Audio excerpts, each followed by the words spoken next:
Good afternoon, beekeepers and bee enthusiasts. How you doing? It's another great day at the farm, and it's starting to warm up around here. It's still a little chilly, but it's definitely warming up, and we'll be doing our spring inspection video soon. We know you're going to love that. It's going to be some really good content. We'll show you how we go in the hives and what to look for in the springtime. Yeah, it'll be some good videos. So what we want to talk about today is the question, what are the traits of your apiary? Or what is the temperament of your honeybees? So it's going to be a great topic. We know you're going to love it. A few things we'll mention, and yeah, it's going to be a really good subject. So without further ado, let's break right into it.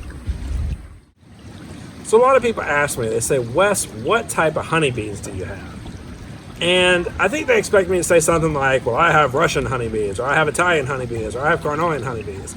But what you have to remember is in the US, bees are constantly mixing with each other. The queen will mate with anywhere from 10 to 20 drones when she goes on her mating flights, and those drones come from all kinds of different colonies. So her colony will be one that has a very mixed amount of genetics. And you know what I like to get in the habit of telling people when they ask me what type of bees I have, I say, well, our bees do this and they do that, and they're, you know, they do this well against disease, and or they do so against in the winter time, and so on and so forth. So that's what we try to do, and we'll go ahead and let you know what a few of our traits are in our apiary. So one of the things I like to talk about with our honeybees when I talk to people about our apiary is how aggressive are our honeybees, because that is a trait that, you know, you can have bees that are just totally docile, or you could have bees that are very aggressive, and the type of bee you have could range somewhere in between. But I tell people the aggressiveness of our hives, and what I generally tell them is, you know, most of them, if you get within about 10 to 15 feet, you can expect a guard to buzz you a little bit, just like one bee, and that's about it. And if you don't leave, they could sting you.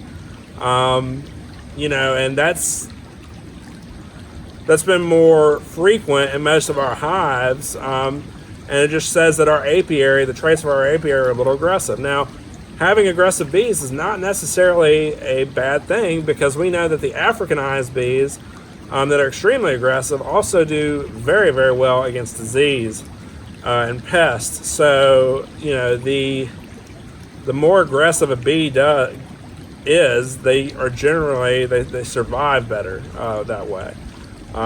So, you know, just because you have a little aggression in your bees, it's nothing to be worried about. And I wouldn't go, you know, doing anything to your bees just because they're a little aggressive. I mean, that's, you know, if you keep local bees, those are the traits of your local bees. And how they affect you in terms of aggression will generally be based off the local genetics. Another thing to consider for your bees is how well do they do against disease. So our bees, of course, we are treatment free, so we let them establish genetics to fight against disease. And we know that honeybees that with weaker genetics to disease will eventually die out, whereas the honeybees that can survive against disease will survive, and they will swarm and repopulate and so on and so forth with those good disease-resistant genetics.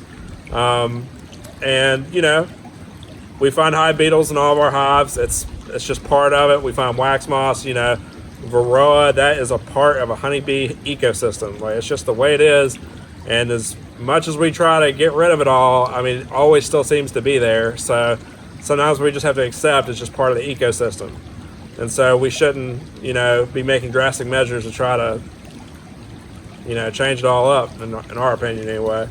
But yeah, so it's just one thing to note is how well your bees do against disease.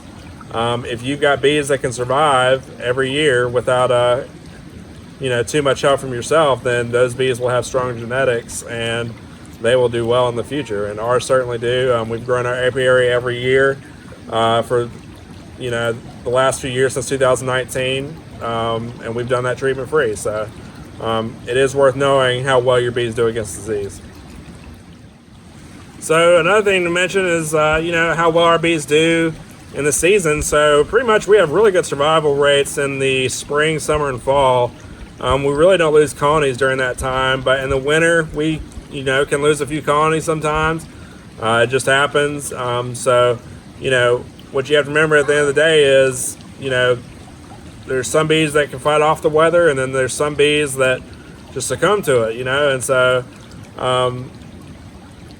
the good thing is the bees that live and survive, of course they swarm and they send out bees with better genetics, and those bees tend to do better in that kind of weather. So our bees, like I said, we don't lose too many in the spring, summer, and fall, but in the winter time we might lose a few colonies. And yeah, so I guess the last thing to talk about is how often do our bees swarm. So a lot of people, they like to know how often their bees swarm. I like to think naturally all bees like to swarm, and that's just how they are. But some colonies definitely swarm more often than others. So most of our colonies, if they are healthy in the spring, we can expect at least one swarm from them. Some colonies, if they're strong enough, we'll definitely see 2 or 3. We've seen welcome hive in the past swarm multiple times in one season, and so we have a decent amount of swarming in our apiary. It's not a problem because we set up swarm hives and main hives all around the property to house bees. And if they want to move in, that's great. If they want to go to a tree or somewhere else, that's fine too. Like, they can do as they please. But that's something worth noting for how your apiary is. So we think that about sums up our video. Again, if someone asks you what type of honeybees you have, you should get in the habit of telling them, well, our bees do this and they do that, and this is how they act, and so on and so forth. Because all the bees in the U.S. are mixing. You really don't have any more pure races anymore. They are all mixing together, and in your apiary, the longer you keep bees in your apiary, the more local they will become. And yeah, so they share genetics, and that's just how it is. But anyway, hope you enjoyed the video, and until next time, we'll see you soon.